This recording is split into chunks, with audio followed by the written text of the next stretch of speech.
We're back on the Timeless Performer, part of Born Before 64 series with Tajci. And you, right before the break, you were talking about how you felt and what you were going to do with your Bosnian friend who suggested that you should tell the story. So what happened? Well, you know, I kind of thought at first, why would anybody care? And it was, he said, you would be surprised. And I remember the first time I shared my story was somewhere I'm pretty sure it was San Diego, or it was someplace where it was really an affluent area, where I just said how I left everything behind to come to find something different, to how material world was not enough to fill my soul, how it was, you know, I didn't have what it took spiritually to be able to handle that, what it can easily be superficial. So I was very surprised. People were interested, people were moved, people were reflective, and then when I sang, it kind of brought my music became even more powerful, because there was a story and the person behind, and why am I singing this song now? Now, my next question. You moved to LA? I did. That was a big why? Well, you know, I had a job at the theater in Pennsylvania it was a 6-month engagement. And so I moved out of New York to live in Pennsylvania, and after my engagement contract was over, they offered me another year, and I said, maybe, you know, I should try LA before I go back to New York. And I didn't accept the offer from Pennsylvania. So that was a time when I packed my car, since I'd done it before, picked up and moved. I packed my car and I decided to drive across the country and try LA. And that's when you met your husband? I met my husband in Los Angeles, yes. And how did you meet him? I actually, when I landed in LA, of course, again, you know, I didn't have a place to stay, so I was, or a job. I basically lived on faith. It was beautiful because I just I lived moment by moment and let it all just unfold. And I was always responsible. I was never. You didn't have to live in your car or anything. No. Okay. But I had, you know, I had a friend that would take me in, or, you know, I actually did a show. It was a one-woman show that I put together and performed on a way, and basically did it on donations, you know, passed the hat. And did you do it in churches? Where did you do it? Did you do churches, it in churches? Prayer groups, or even like women's groups that would come together, even what they call them now, living room concerts, you know, anything. It just, you know. To make a living. Well, to absolutely. Do what you do. Why not? Right. So you met your husband. So I landed at the Carmelite Sisters retreat house, run by nuns. Okay, and they offered me a place to stay, and I said, really? I mean, I am a single woman, but I don't think I'm meant to be a nun. So I said, I would just stay, you know, just help us with music. So I did music for them. And one of the sisters gave me my future husband's business card and said, he's a film producer.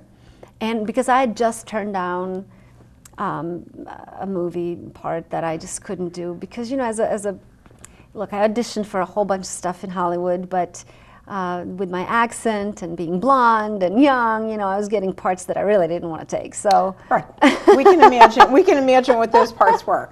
Okay. So Matthew Cameron, independent film producer, I got his card, and Sister Rosario Teresa said, you know, he's a good guy. He does, you know, family movies. Maybe he'll have something for you.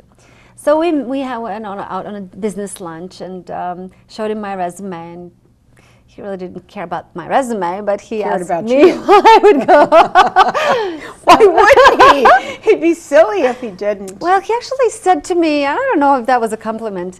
You know, he said, "You remind me of your grandmother." I'm like, okay. Is that a compliment? He said, well, because his grandmother also came from Poland, you know, was an immigrant, and he said, you know, you were strong, as independent, as adventurous. So I don't know if do you think that's a good thing? So how long did it take him to propose? Actually, I was pretty stubborn. kind of didn't, was not sure for about 2 months, and then we dated a little bit, and then he left town, and we did the most beautiful thing. We wrote to each other, and through letters, and emails, we really learn about each other without, without the physical attraction and everything that kind of just does get in the way, Right. And that slowed down and offered us this time to kind of live this romantic, old-fashioned kind of love. It was just really, really romantic. And then he followed me to Croatia, which totally just won me over. And it was within a year we were married. And on that wonderful, beautiful story, we're going into one of your pieces that was really special to you after you got married or before you got married, to tell the love story. Sure. with your music. Let's listen to this.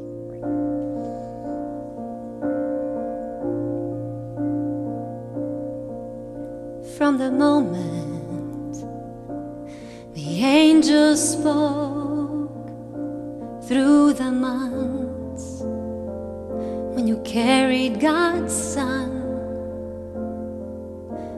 when you held Him in your arms, was it the Holy Spirit who gave you strength, gave you love?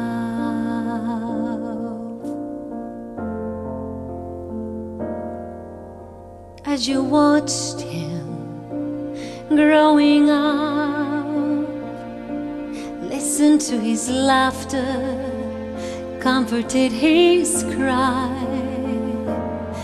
When you lost Him, when He was found, was it the Holy Spirit who gave you strength, gave you love?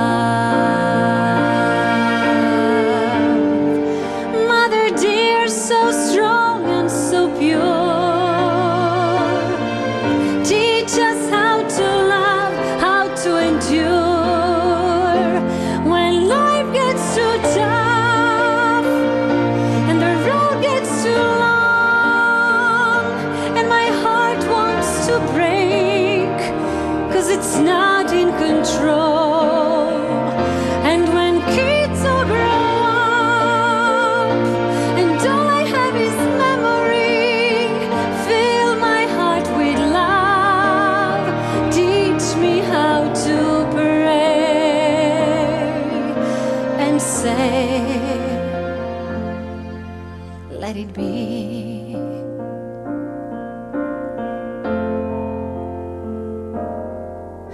And that morning on Calvary, when you saw His wounds and you watched Him bleed,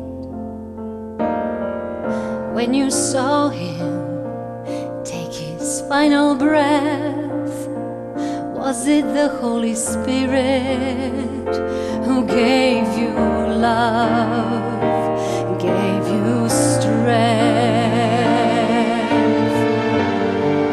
Mother dear, so strong and so pure, teach me how to love, how to endure.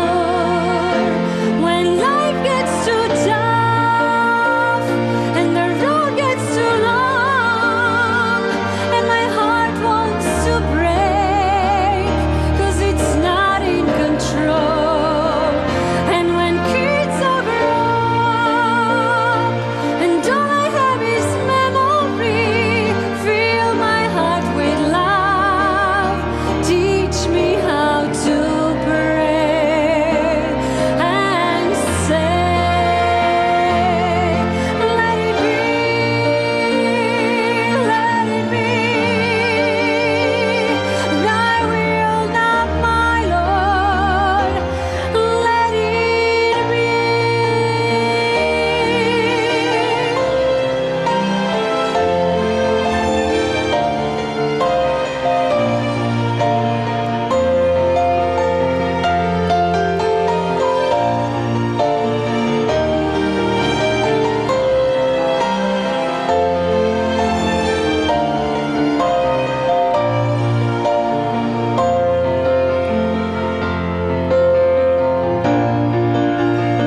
great sign appeared in the sky. A woman clothed with the sun, with the moon under her feet, and on her head a crown of 12 stars.